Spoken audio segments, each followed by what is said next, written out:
नमस्कार, माझं नाव आहे प्रिया आणि मी परत एकदा स्वागत करते आपल्या या छोट्याशा व्हिडिओमध्ये. तर हा आहे भोगीच्या आदल्या दिवशीचा व्हिडिओ. जरा टाकायला उशीरच झाला. तर आईची हौसी मुलींसोबत पूर्ण होत असते प्रत्येक गोष्टी. तर माझं फोटोशूट काय मी पहिल्या संक्रांतीला केलं नव्हतं, पण आता माझ्या दोन्ही मुली छान मोठ्या झाल्यात आणि खूप क्यूट पण दिसत आहेत, त्यामुळे त्यांनाच तयार करत होते मी.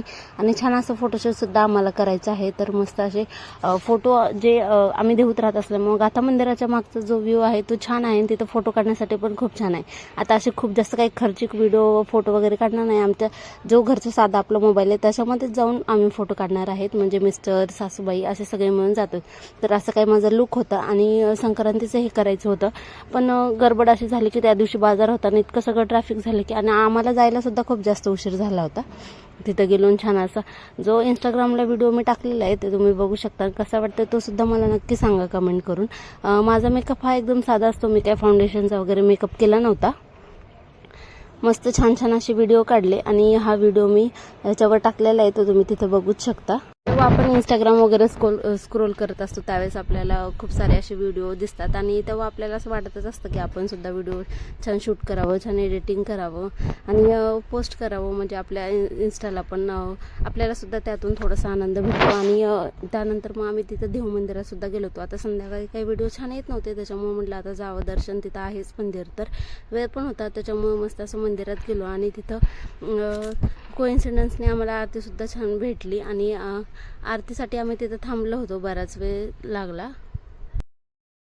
आई सगळ्या कामात म्हणजे सासूबाई सगळ्या कामात मला मदत करतात, त्याच्यामुळे ह्या सगळ्या गोष्टी पॉसिबल होतात. आता जे काही भोगीचं होतं ते सगळं स्वयंपाक वगैरे करून सवासणींना ओटी वगैरे भरून सगळं करून आम्ही त्यानंतर माझं गाथाचं आवरून आणि गाथाला सुद्धा तयार करायला आईने मदत केली, आरूला सुद्धा तयार करायला त्यांनीच मदत केली आणि मी माझं तयार झाले. मग त्यांना घेऊन सुद्धा आम्ही गेलो होतो. त्यांच्यासोबत पण 1-2 फोटो काढलेले आहेत, पण ते काही तिकडे टाकले नाही. त्यांना छान वाटतं म्हणजे असं सगळं बघायला, कारण शेतात जात असल्यामुळं अगोदर तर कुठं त्यांचं हिंडणं फिरणं झालं नाही, पण इथं आल्याच्या नंतर तरी मला तरी वाटतं की त्यांनी जावं, छान असं बघावं आणि एन्जॉय करावं. तर गाथासुद्धा छान मस्त खेळत होती. मंदिरात गेल्याच्या नंतर तिथं रांगणं वगैरे चालू होतं. आता बाहेर गेलो म्हणल्याच्या नंतर थोडाफार उशीर तर होणारच झाला. तर तसंच आम्हाला तिथं अंधार पडला होता कारण जायलाच उशीर झाला होता. इथं सुद्धा गाथा किती छान दिसते. तर तुम्हाला जेव्हा आमचा व्हिडिओ वगैरे शूट केलेला आहे तो कसा वाटला नक्की सांगा आणि छान असे कमेंट सुद्धा करा हिला बघून. गाथाचे आणि हिचे कपडे सुद्धा कसे वाटतात, जे मी घरीच शिवले होते. तिचं ब्लाऊज, आरूचं ब्लाऊज आधीच शिवलं होतं आणि एका साडीची 2 साडी कट केली आणि त्या दोघींना अशी अर्धी नेसवली मी. इथं आम्ही छान असं बसलो होतो आणि गाथा अगोदर तर मस्त खेळत होती, पण आणि संध्याकाळी आम्ही रिक्षानेच वापस आलो होतो घरी. तर आजचा व्हिडिओ कसा वाटला नक्की